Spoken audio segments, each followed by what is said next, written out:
السيدات والسادة، أهلا بكم من جديد من تحت قبة مجلس الشعب. أوجه لكم التحية. البرلمان المصري صاحب التاريخ العريق، وأيضا البرلمان الذي يحمل في داخله أمال وطموحات هذا الشعب في الرقابة وفي أعمال التشريع. دكتور أحمد فتحي سرور رئيس مجلس الشعب أعلن أن الدورة البرلمانية قد فضت الأسبوع الماضي، وذلك بعد أن شملت 134 جلسة استغرقت أكثر من 500 ساعة أو أقل، المسألة تحتاج إلى حساب، ومناقشة 43 استجواب و295 سؤال. وأيضا انتهت دورة مجلس الشعب الأخيرة مع تساؤلات كثيرة حول ما القوانين المطروحة في داخلها، وأيضا حول مستقبل مجلس الشعب في الأيام القليلة أو في الشهور القليلة المقبلة. دكتور أحمد فتحي سرور، أهلا بك النهاردة، واسمح لي أن أبدأ معك بالسؤال الأكثر حضورا والأكثر سخونة في هذه المرحلة: هل سيتم حل مجلس الشعب؟ أولا لو بتسألني عن معلومة لا أعلم، فالقرار في يد السيد الرئيس يمارسه وفقا للدستور، وإنما أصل لك الأمور. تفضل. متى يحل البرلمان؟ رئيس الجمهورية أولا هو حكم بين السلطات، وثانيا هو قائد للحياة السياسية باعتباره منتخبا مباشرة من الشعب. بالنسبة للصفة الأولى، إذا وجد أن هناك صراع بين البرلمان والحكومة وأن الخلاف بين الاثنين احتدم بصورة يتعذر معها حسن سير المؤسسة التشريعية أو التنفيذية، أنه قد يلجأ إلى الحل بوصفه حكما بين السلطات. وهذا ما مورس في فرنسا على يد الرئيس دي جول سنة 62 وأيضا في سنة 68.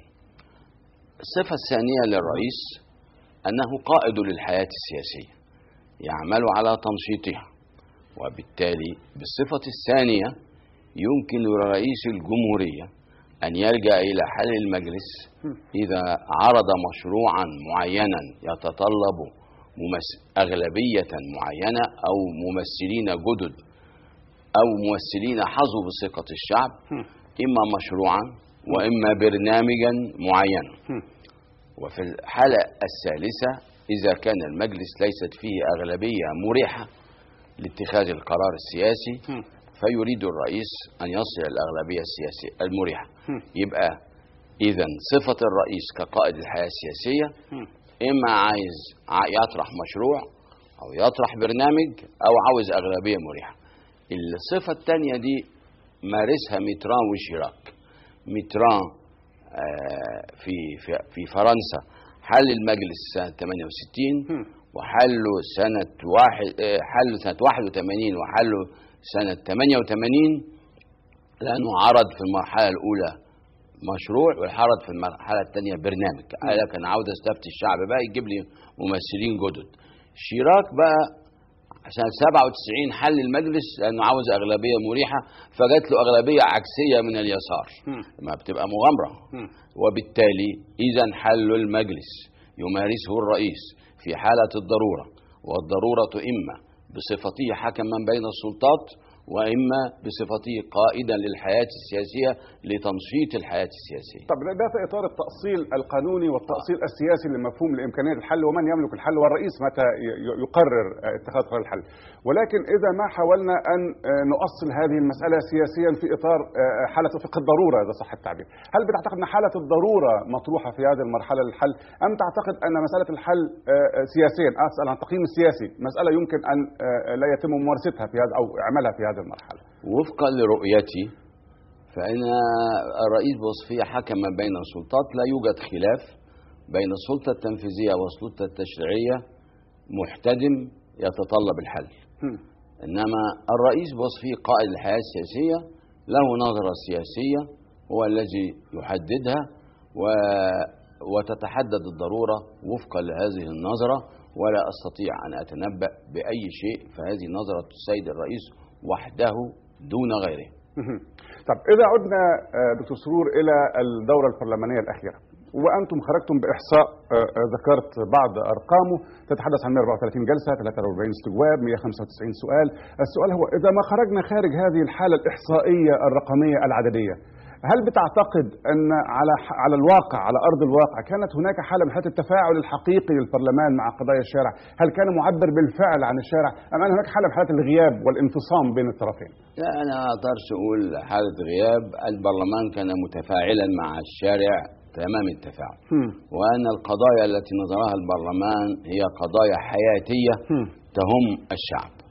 يعني مثلا الصحة، نظر المجلس قضايا الصحة، انفلونزا الطيور وانفلونزا الخنازير ومستوى المستشفيات ومستوى العلاج، كل هذه. الزراعة، بحث المجلس مشاكل الزراعة كلها ومشاكل الري والأسمدة وغير ذلك.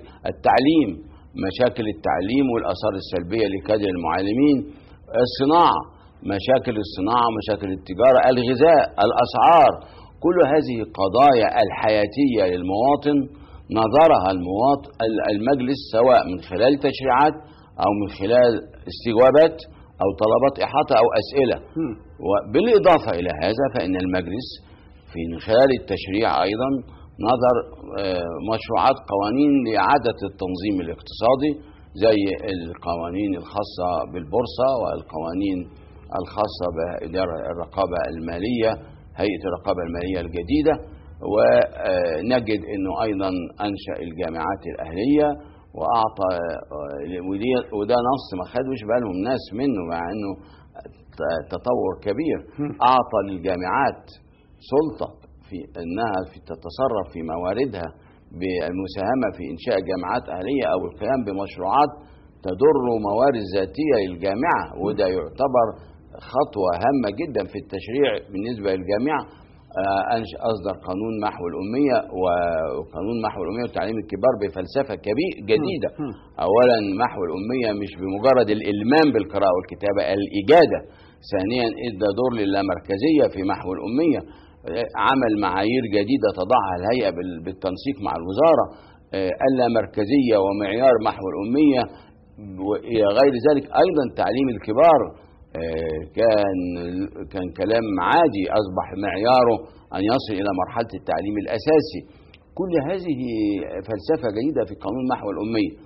أيضا المجلس نظر 3 تقارير في غاية الأهمية: قضية التنمية البشرية وأثرها في منع الهجرة غير المشروعة، قضية الصناعات الصغيرة وأثرها في مواجهة التحديات الاقتصادية، قضية المشاكل التي تقف في مواجهة صناعة الغزل والنسج، ونظر قبل كده موضوع زراعة القطن والمشاكل. المجلس انشغل في قضايا حياتية كبيرة. أنا مش مسؤول إذا كان الإعلام بيشوه صورة المجلس في بعض الأحيان أو بعض الأقلام. هل الإعلام وحده هو اللي بيشوه صورة المجلس أم أن الأداء في بعض الأحيان هو الذي يلعب هذا الدور في تشويه صورة المجلس؟ الأداء أيضا في بعض الأحيان يكون هابطا من بعض النواب، ويتم التركيز على هذا الهبوط، لأن عادة